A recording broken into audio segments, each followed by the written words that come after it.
HighBridge, a division of Recorded Books, presents The Tribe, Portraits of Cuba, by Carlos Manuel Álvarez. Translated by Frank Wynne with Rahul Berry. Read by Gary Tiedemann. There is nothing more difficult than to be a stepson of the time. Vasily Grossman, Life and Fate. Translated by Robert Chandler. Post-Castro Cuba. An approximation. 1. It is December 17th, 2014. Barack Obama and Raúl Castro are announcing to the world that after 53 years of hostile rift, the United States and Cuba are restoring diplomatic relations. Needless to say, this news is not as momentous to Americans as it is to Cubans. Hence the fact that the announcement leaves no gringos bewildered, wondering what is happening and what will happen next. Cubans, on the other hand, we who effortlessly make an epic of the everyday, who don't hesitate to declare the slightest skirmish or governmental whim a historic event, are instantly eaten up by questions and frantically searching for some kind of clarity in our neighbors' opinions in a way we never have before. In the meantime, something exists that should not. Something that, in its present form, is unsustainable. A state of mind, perhaps. Indecision, inertia, amnesia. Or the run-of-the-mill commonplace. Our Cold War mindset. Our deeply ideological, sentimental education. A boundless bureaucracy. A ravaged social infrastructure. Beautiful, punch-drunk people that we are. In an attempt to take no risks, Cuba took the greatest risk of all. It took none. As though the government has spent decades instilling in us the belief that the historical race we were running was a marathon, and to suddenly decide, with the beginnings of the thaw, that actually it wasn't. The distance was, and is, 100-meter sprint, and we were competing against a country guilty of doping. The first great test of the schism that has just riven the Cuban people can be found in our psyche. Here was something that would not only change the course of our economic, cultural, and social realities, which in itself was more than enough, but that forced us to reinvent our language, the words we commonly used, the concepts to which we had adapted ourselves as a nation. Official policy abruptly changed, and with it, the relationship and the discourse each of us had with that power, whatever the feelings it inspired in us: trust, love, hatred, disappointment, enthusiasm, revulsion. On Mesa Redonda, the televisual incarnation of official Cuban policy, the talking heads who only a week earlier were still referring to the United States as an imperial force, now, with an equanimity verging on effrontery, used the word neighbor. And they were right, after all.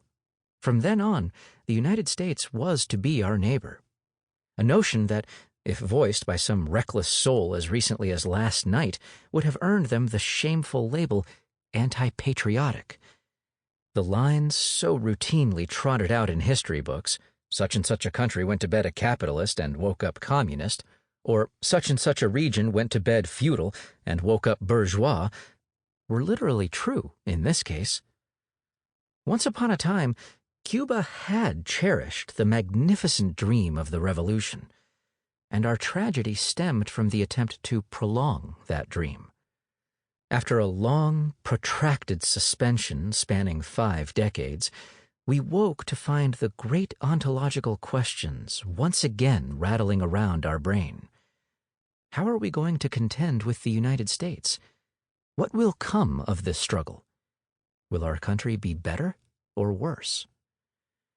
But there's a certain wariness to what's happening, as though the euphoria has been internalized, as though euphoria has left us anesthetized.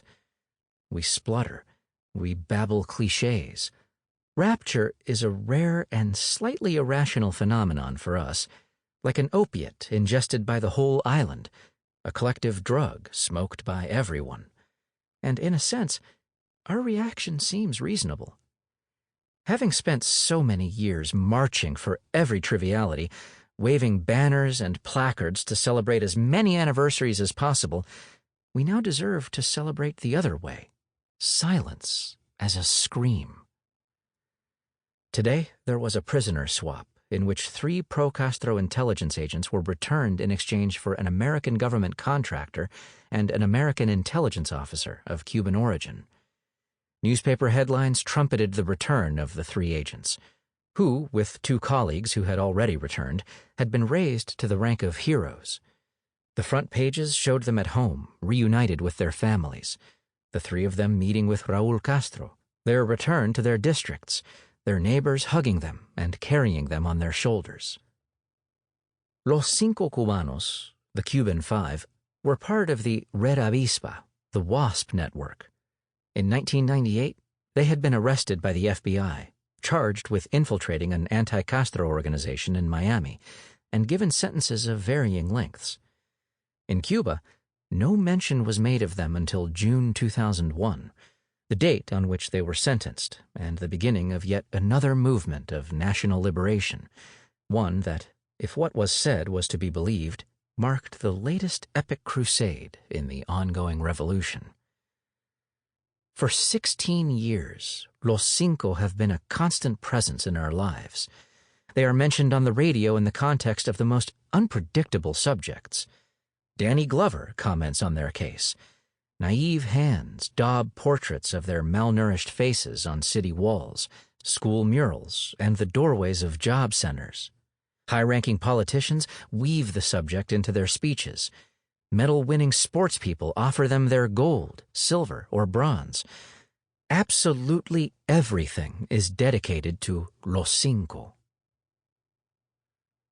A couple of days later, near the Estadio Latinoamericano, Silvio Rodriguez staged one of his free concerts in a poorer neighborhood.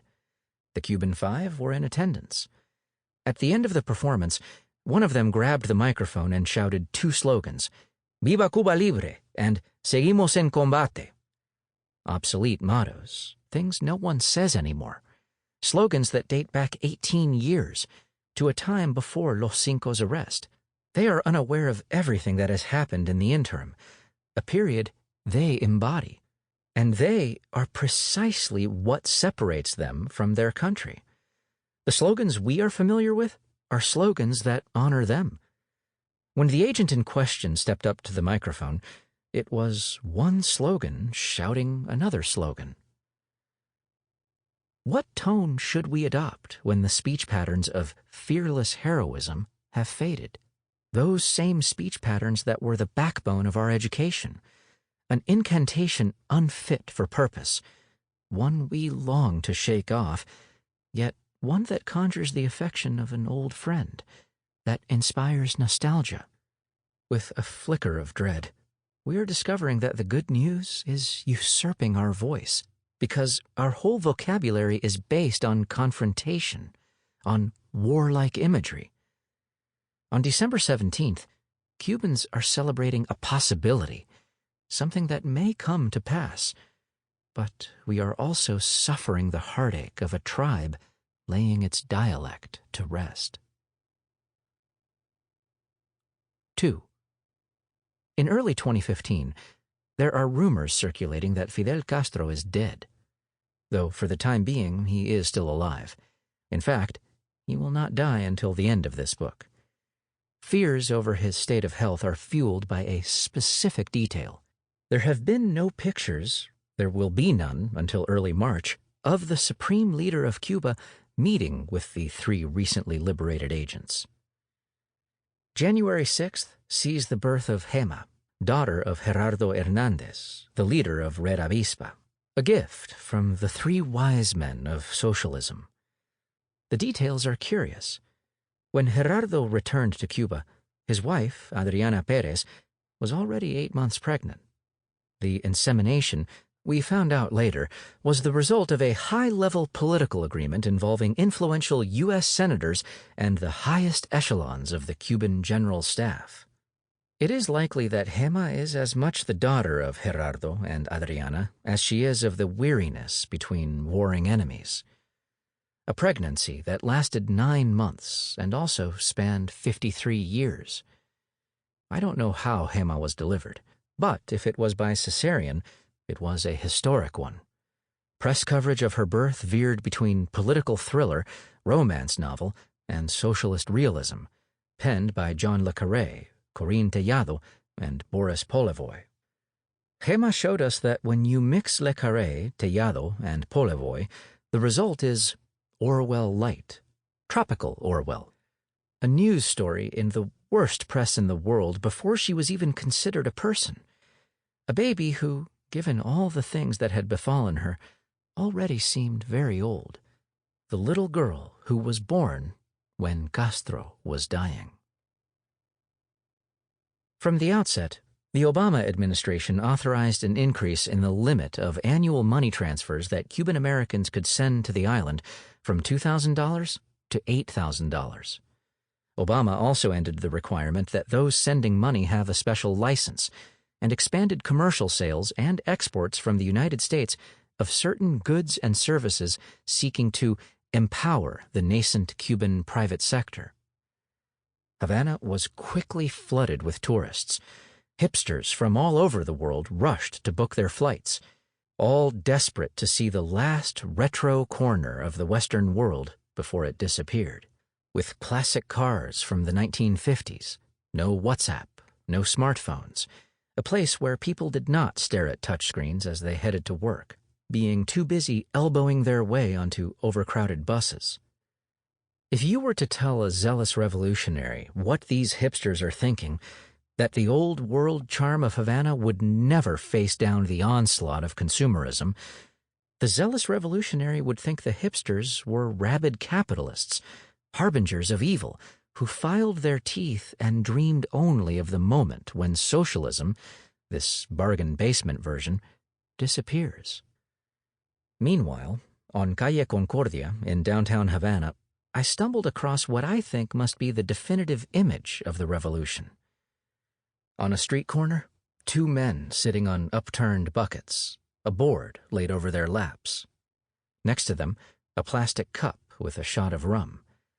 Their expressions utterly engrossed, so oblivious to the bustle all around them that you could only classify them as haughty.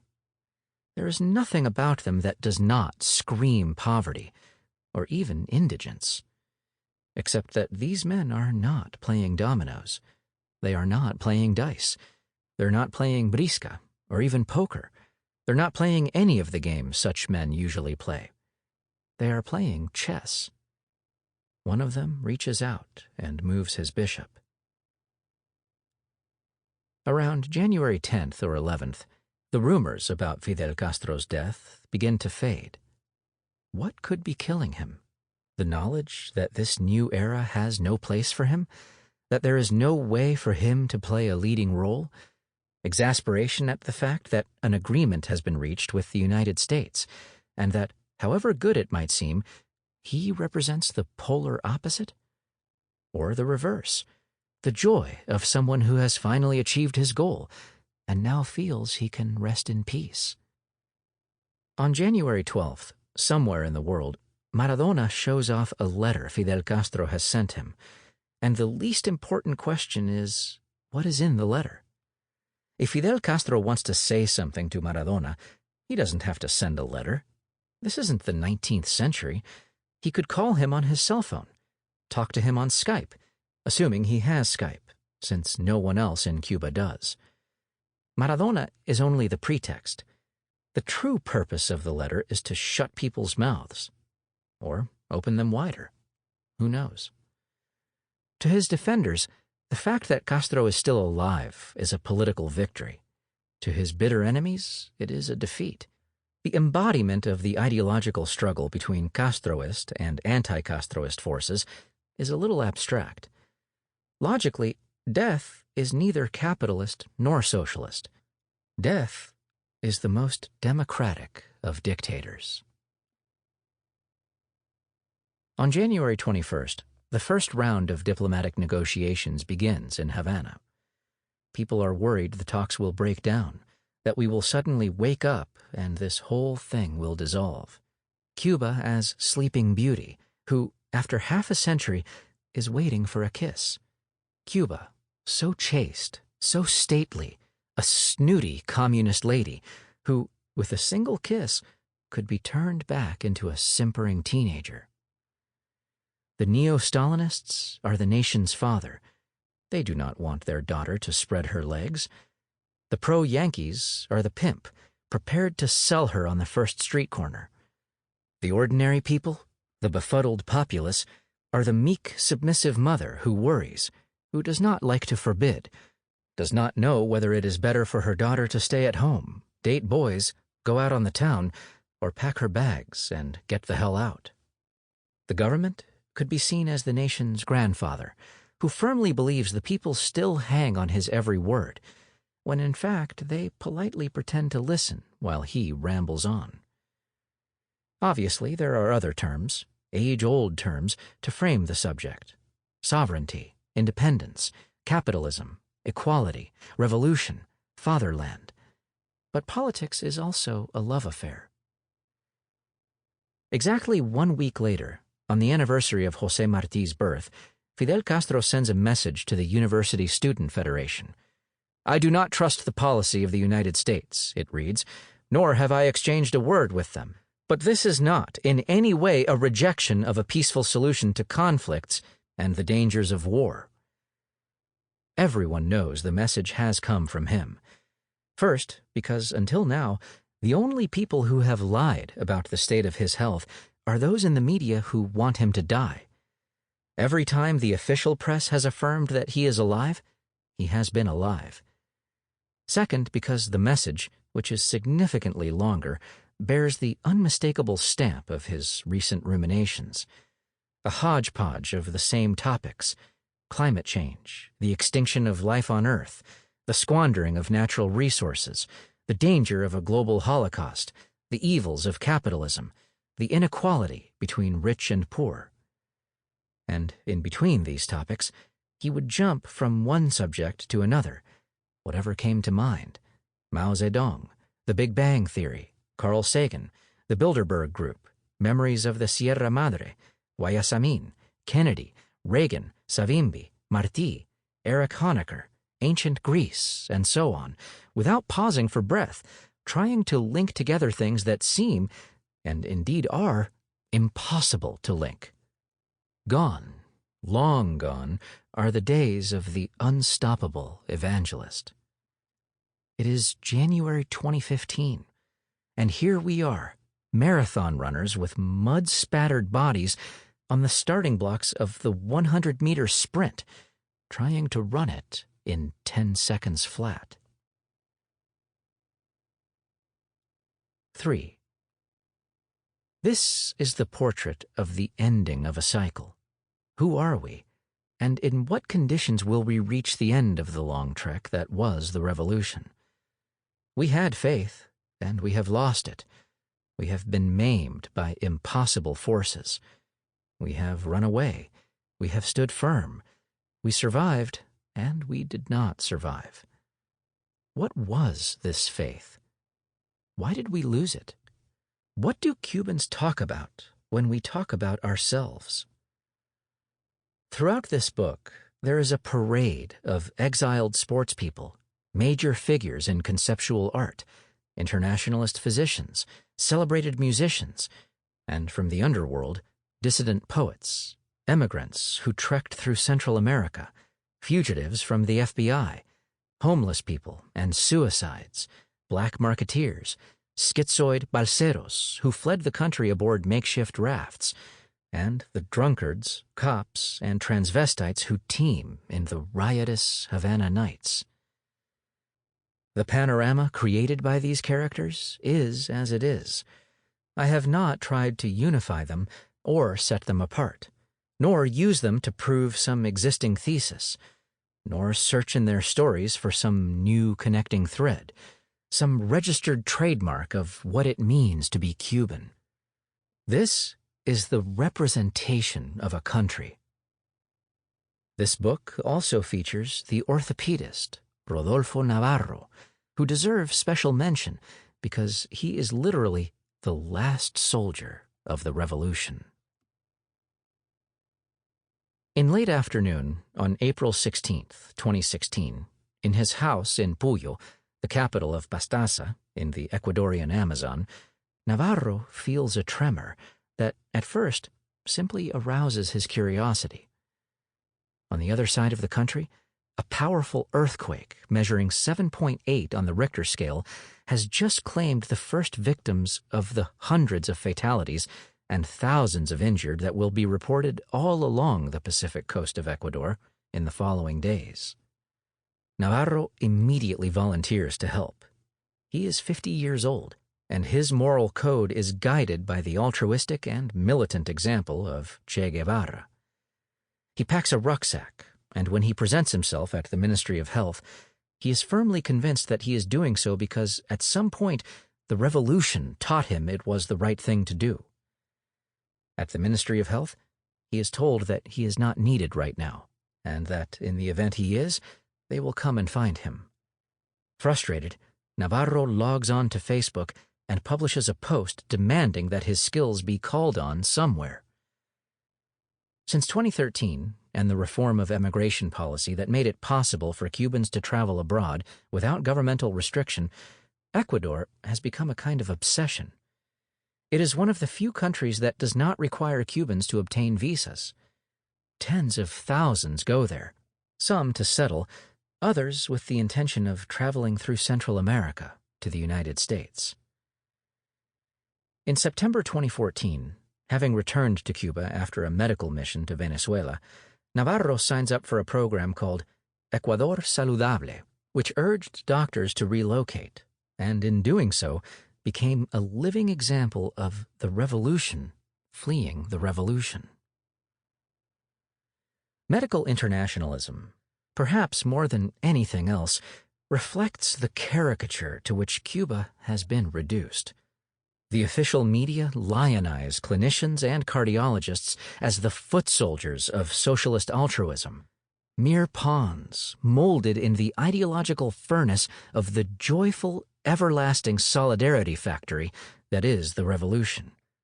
They forget to mention that the doctors are paid a pittance for their contracts and are basically exploited. For their part, government opponents go so far as to equate these doctors with the totalitarian state, consumed by a fruitless attempt to discredit the program, despite the fact that in more than 2,000 years of philosophy, no one has yet come up with a convincing argument that discredits the pure and simple work done by doctors and nurses. What these doctors are actually doing is the least important factor to both sides. It is an insoluble paradox for militants, but one a non-militant might explain like this. Cuban doctors are saving lives in Africa and Latin America. Meanwhile, these doctors and the lives they save are used by a regime with no civil liberties as calling cards, as political ambassadors, as cheap labor, as a smokescreen to hide the accelerating collapse of the public health service in the country. But Cuban doctors are saving lives. Every time a Cuban doctor is interviewed, whether because he has just returned to the fatherland or because he has abandoned his mission, it is with the intention of getting him to say what people want to hear. People like me, as the opposition, since he is not a defector. In the national political narrative, he is an outsider. I was tempted to explore the idea of a doctor who no longer works for the government, yet continues to live according to the values that, as he acknowledges, were taught to him by that same government, and how, simply because he is no longer working directly for it, the government does not hold him up as an example, or include a segment about him on the nightly news, and how, when it comes down to it, the Cuban government prizes subservience over the very values it purports to foster. Solidarity is a sacrifice and consists of making other lives better by making your own worse. It is a logic that runs contrary to the logic of success and even that of instinct, which is why it is in such short supply. In the end, Navarro managed to get to the city of Manta, the epitome of despair at that time, and to save the Ecuadorians who had been ravaged by the tragedy. He worked as a team leader in Tarqui, the area of Guayaquil worst hit by the earthquake, and in Los Sauces, a neighborhood of fishermen. In the district of Los Angeles, he worked with the disabled, with bedbound patients, and cured a 9-year-old girl with an infection in her knee. Later, the girl brought him a gift. Navarro was surprised, knowing that the girl had nothing more than the clothes she stood up in, and he did not think it appropriate to accept her gift. She wore a pair of plastic flip-flops, a short-sleeved dress, and in her hair, a string of daisies. Her gift was a bird that had fallen from the sky, and the little girl specifically wanted the doctor to put it back in its nest because, when all is said and done, that is what doctors do. Whether earthquakes or broken bones, they put things back in their place. Black pitcher, white socks. Senora Luz Maria is expecting a number of parcels from up north. Her brother, Humberto, a bald, heavy-set black guy with a bushy mustache and eyes like open wounds, goes back out to the parking lot to fetch something from his gray Hyundai. Both are expecting packages, some clothes, a food mixer, a DVD player that a delivery boy will bring out in the next few minutes. Terminal 2 at José Martí Airport in Havana is horrible. The crowds are teeming, the seats uncomfortable, and there is little room to move. It is here that Cubans come and go from Miami. A cursory glance at the other terminals cannot help but make you think the cramped and claustrophobic Terminal 2 is some kind of implicit government payback. The loudspeaker announces that the flight has landed. Luz Maria is waiting. Leaning against the trunk of the Hyundai 4x4, Humberto calmly smokes a cigarette and stares at the blue and yellow facade of the terminal building. He always comes here, always to receive packages. He has not seen his second oldest brother in more than a decade, other than in photos or videos, and has not heard his voice except on the telephone. But now, an adolescent, 15 years old at most, is telling his father to stop. The father pays no heed, and the irritated teenager tells him that Contreras is on the plane that has just landed. Humberto turns pale. He listens intently, but what he is hearing seems to come in slow motion. Then, Humberto bursts into tears and takes off at a run, and when he gives the news to Luz Maria, she too cries and starts running. "Who?" asks the father, bewildered. "Contreras," said the teenager, "the New York Yankees pitcher." It is January 19th, 2013. 5 days earlier, a new immigration law easing previous regulations imposed by Raúl Castro's government came into effect. Among the new provisions, high-level athletes are now allowed to return to Cuba as long as they have been out of the country for a minimum of 8 years. Since 1959, any Cuban athlete who emigrated and launched or attempted to launch a professional career with any foreign league or championship had been denied the right to return home. Since 1959, as fans, we were denied any and all information about sporting idols who had later decided to emigrate, and to an extent, this is still the case. Although these days they are allowed to come back, we still know nothing about their careers. No statistics, no records of their failures or their triumphs, and what little information we do have is smuggled in. Contreras is the first of hundreds of athletes to come home, and he is instantly mobbed by everyone at the airport. Like so many others, Contreras was discovered by chance. "It was an ordinary game on an ordinary day in 1990, says Jesus Guerra, the scout who spotted him. He was playing third base for Las Martinas in a cooperative tournament. Guerra had been one of the great pitchers in the Series Nacionales, but he was also an outstanding coach and a tenacious talent scout. He scooped up Pedro Luis Lasso when he had been written off as a baseball player because he couldn't throw a fastball. Later, in Santiago de Chile, Sample complete. Ready to continue?